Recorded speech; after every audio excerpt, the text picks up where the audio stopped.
Thousands have died in violence that has gripped Pakistan since the US invasion of Afghanistan in 2001, a response to the September 11 attacks. Pakistan has been a front-line ally, although a sometimes difficult one, in the war on terror.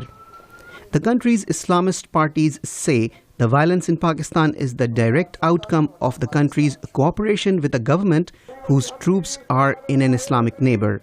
They say no US troops should stay in Afghanistan after 2014.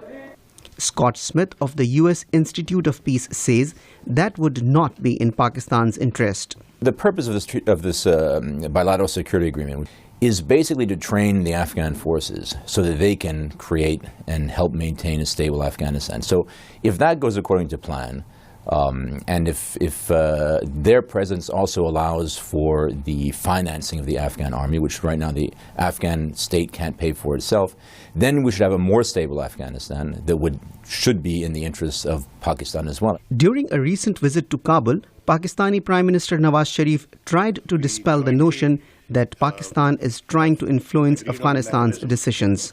But Pakistan's role in Afghanistan will be independent of the US presence there, says Anthony Cordesman of the Center for Strategic and International Studies.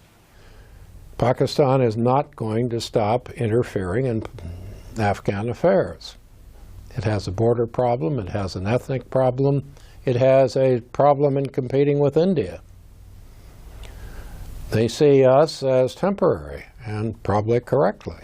Pakistan's government says it does not interfere in Afghanistan's affairs.